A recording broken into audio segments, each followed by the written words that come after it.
Welcome to the Heavy Spoilers Show. I'm your host Paul, and in this video we're breaking down Dune.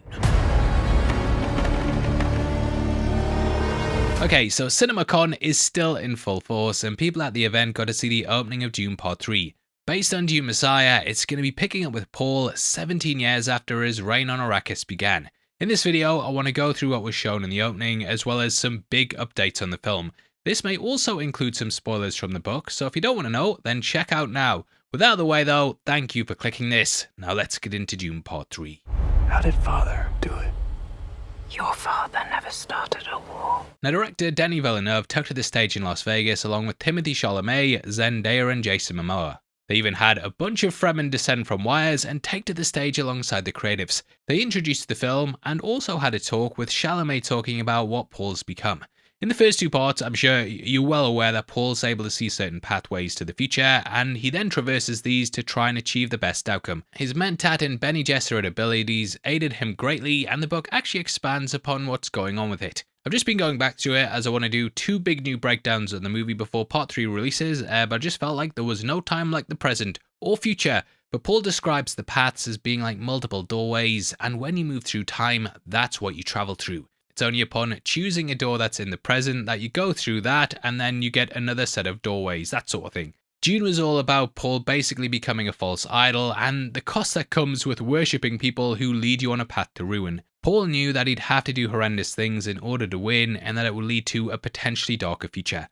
However, there is a golden path that his son will travel down, and he'll become like a big worm man creature. Anyway, Chalamet said that we picked things up with Paul becoming his quote-unquote worst vision. Momoa's character Hate even tells him at one point that he destroyed thousands of worlds and is way beyond redemption.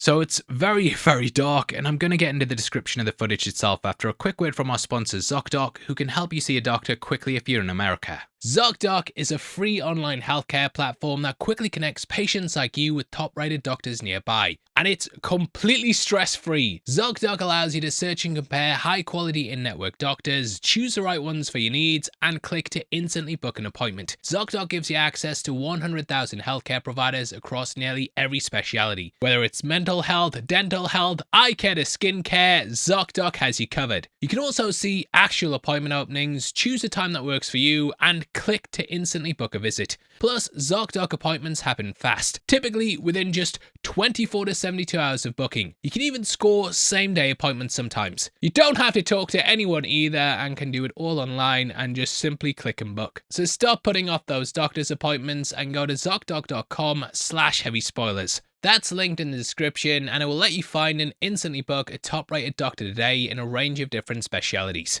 Again, go to ZocDoc.com/heavyspoilers and use their free revolutionary healthcare website to find a doctor that's right for you. Thanks. Anyway, onto the footage, and this description comes from the rap who attended the event. They said that the movie will show us the jihad that's been going on during the last 17 years, and this is Paul's holy war across the galaxy in which all must submit or die. Paul controls the spice and thus controls everything, but there's still people willing to oppose him. Now, according to the rap, the film opens with a shot of a dropship sending battalions of Fremen onto a foreign planet. The Fremen soldiers step off the ship, awestruck at seeing rain for the first time after a lifetime of living on Arrakis. Stilgar, who's played by Javier Bardem, then leads them out to a battle, but they're quickly ambushed by a barrage of gunfire that incinerates several of their ships and dozens of their men. Enormous towers then burst out of the ground, which decimate the Fremen with anti-aircraft fire as they flee for cover. The few that remain are shell-shocked as their comrades are slain. They then apparently saw a new trailer for the film, which included a conversation between Paul and the goaler of his old friend Duncan Idaho, who warned him that he was beyond redemption. Paul was clearly sinking deeper into the war, and because of this, was losing his abilities. Now, the rap said that Paul has relied on the foresight given to him to lead him, but he says that a cloud's now blocking it. Chani then says, "How does it feel to be human like everyone else?" Which apparently is how the footage ends. Now that again sort of continues the sort of character she had in part 2, where she was kind of reluctantly going along with Paul. She wanted to free her people, wanted to take out their oppressors, but also wondered at what cost it would come at.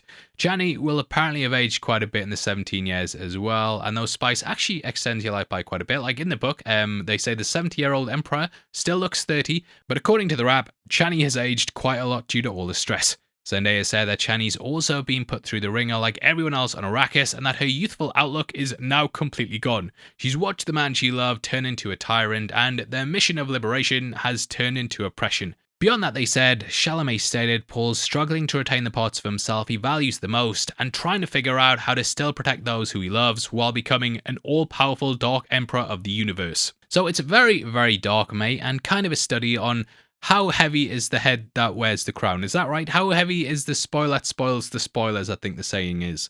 But Villeneuve has a big job on his hands, as Messiah isn't really seen as being the most popular of the Dune stories. It's definitely not as divisive as some of the later books, but it's also not as beloved as that first one. So Denny talked about this and spoke about what he felt was the best way to take this story. He said, "I didn't want to walk in my own footsteps. I wanted to do something new, cinema." He's actually said the third film is more like an action-packed thriller, which I definitely think is the right way to take things. I really like Messiah, but it's one of those that I think would definitely be difficult to adapt to screen if it was taken purely as it's written down. Things like the jihad and so on, they're all kind of skipped over, and I actually think it's smart to give focus to that.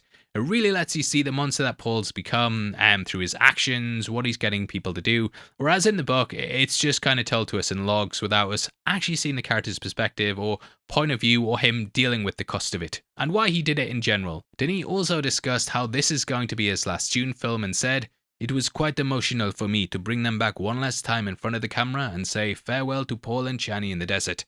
We became like a small family. This was 10 years of our life." And Chalamet even remarked that he's pretty much grown up making these movies. But it sounds really, really good, and I'm hyped to see where they take the film. I'm actually really curious to see what Robert Pattinson's like in it and how they bring Duncan back into the plot. In case you don't know, he's a Golo, which is a clone that someone's built out from a single cell of Duncan, and he's presented to Paul as a present, but really it's just a way to control him and weaken his defenses. The film also asks whether the memories of Duncan can come back, or if he'll remain as this shell that just looks like the character. Denny is of course also moving on to Bond next, which I'm also very excited for. I'm sure you can guess. Amazon are presenting at Cinemacon as well, and now I don't know what they'll do. I think they'll likely have him involved in some way to talk about the film. I don't know if we'll get any casting news or updates. I can't imagine them saying like the new James Bond is heavy spoilers, but I can imagine they'll at least talk about the process of making the movie because they are in the scripting phase.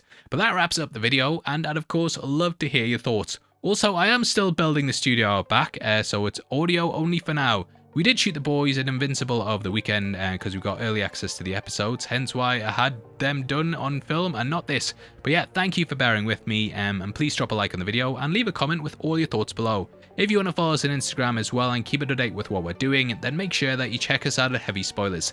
Did you know as well that members of the channel also get early access to videos, and if you click the join button you get at least one breakdown a week before anyone else. Costs just 99 cents a month, and at the moment we've got ET, Full Metal Jacket, lots of our Ultimate breakdowns, and lots of things that are coming very soon as well.